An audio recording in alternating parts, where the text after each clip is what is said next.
नमस्कार, बुलेटिन में एक बार फिर आप सभी का स्वागत। मैं हूं आपके साथ तुषार कौशिक। विधानसभा चुनाव से पहले अनुपूरक बजट लेकर आएगी सरकार और इस अनुपूरक बजट के जरिए अनुपूरक अनुदान मांग विधानमंडल में रखी जा सकती है। आपको बता दें कि 18 या 20 अगस्त को रखा जा सकता है अनुपूरक अनुदान। 17 अगस्त से शुरू हो रहा है मानसून सत्र और सत्र के दौरान कई जन कल्याणकारी योजनाओं की घोषणा भी की जानी है। तो ऐसे में 18 या 20 अगस्त को ये अनुपूरक अनुदान रखा जा सकता है। तो मानसून सत्र के दौरान ये जानकारी सामने मिल रही है कि ये गतिविधियां देखने को मिल सकती है। अनुपूरक बजट ला सकती है सरकार। अनुपूरक अनुदान मांग विधानमंडल में रखी जा सकती है। तो 18 या 20 अगस्त को रखा जा सकता है अनुपूरक अनुदान। 17 अगस्त से मानसून सत्र शुरू हो रहा है और विधानमंडल के अंदर इसको रखा जा सकता है। सत्र के दौरान कई जन कल्याणकारी योजनाओं की घोषणा भी हो सकती है। तो आपको बता दें कि विधानसभा चुनाव से पहले अनुपूरक बजट लेकर आएगी सरकार। 6 से 7 महीने का वक्त अभी विधानसभा चुनावों में है। ऐसे में अनुपूरक अनुदान मांग विधानमंडल में रखी जा सकती है। 18 या 20 अगस्त को रख सकती है अनुपूरक अनुदान।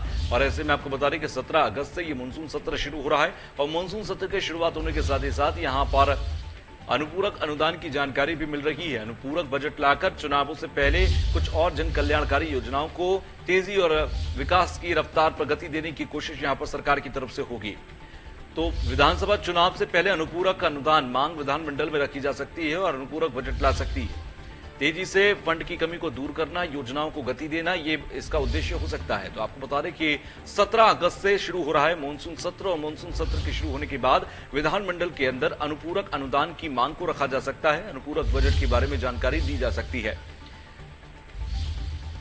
तो विधानसभा चुनाव से पहले अनुपूरक बजट लेकर आएगी सरकार, इस बात की जानकारी मिल रही है। आपको बता दें अनुपूरक अनुदान मांग विधानमंडल में रखी जा सकती है।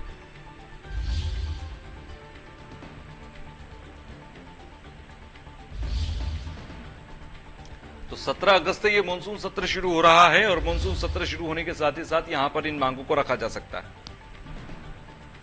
विजय मिश्रा हमारे संवाददाता हमारे साथ सीधे जुड़े हुए हैं। विजय, अगर देखें अनुपूरक अनुदान की मांग को मानसून सत्र के दौरान विधानमंडल में रख सकती है, इसका उद्देश्य क्या होगा? क्योंकि चुनावों से पहले अनुपूरक बजट लेकर आएगी, अनुपूरक अनुदान की मांग करेगी सरकार, तो कहीं ना कहीं तमाम योजनाओं को गति भी मिलेगी।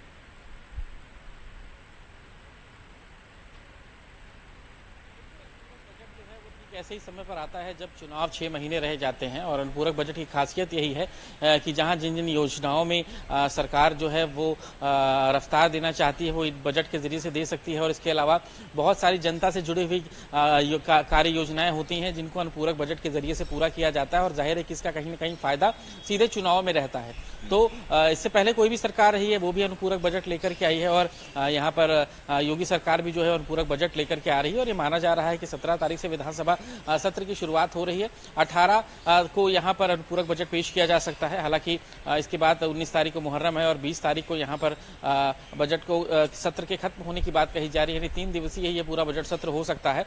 लेकिन जिस तरह की जानकारी आ रही है कि अनुपूरक बजट जो है वो सरकार जो लाने जा रही है वो कहीं ना कहीं पूरी तरह से चुनावी बजट हो सकता है। कई सारी जन कल्याणकारी योजनाएं यहाँ पर हो सकती हैं। बहुत सारी योजनाएं ऐसे हो सकते हैं जिसमें बड़े जनसंख्या समूह को सीधे फायदा यहाँ पर पहुंच सकता है। तो काफी महत्वपूर्ण माना जा रहा है ये अनुपूरक बजट। और जाहिर है कि ये जिस तरह से चुनाव है, विधानसभा चुनाव है, उसके ठीक पहले जिस तरह का अनुपूरक बजट आ रहा है, ये माना जा रहा है कि सरकार इस बजट के जरिए से कहीं ना कहीं अपने जो चुनावी वादे हैं या अपने जो कई सारे चुनावी मुद्दे हैं उसको यहाँ पर पूरा कर सकती है। कितने का ये अनुपूरक बजट हो सकता है? साथ ही साथ मानसून सत्र को लेकर कहा जा रहा है कि कई जन कल्याणकारी योजनाओं को भी यहां पर ला सकती है सरकार, क्योंकि ये देखिए चुनावी वर्ष है। तो चुनावी वर्ष में आप जो कुछ कर सकते हैं सरकार के स्तर पर आप कीजिए और सरकार के स्तर पर आप जो कुछ करेंगे उसका फायदा आप आने वाले समय में ले सकते हैं। तो कुछ जानकारी है कि किस तरीके का मानसून सत्र रहेगा इस बार?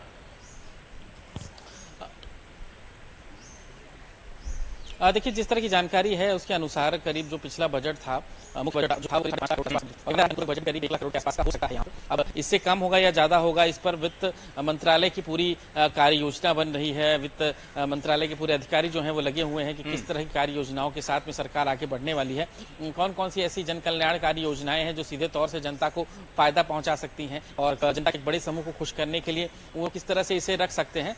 तो इंतजार सभी को इसी बात का है कि किस तरह से पूरा का पूरा बजट का स्वरूप होने वाला है और इस बजट के जरिए से सरकार कितना फायदा उठा सकती है। लेकिन अंदाजा इसी बात का है कि अनुपूरक बजट जो है वो करीब 1 लाख करोड़ के आसपास का हो सकता है। हालांकि मुख्य बजट इस बार जो योगी सरकार ने पेश किया था वो करीब 5.5 लाख करोड़ का था। ठीक है, शुक्रिया हमसे जुड़ने के लिए विजय और तमाम जानकारी देने के लिए।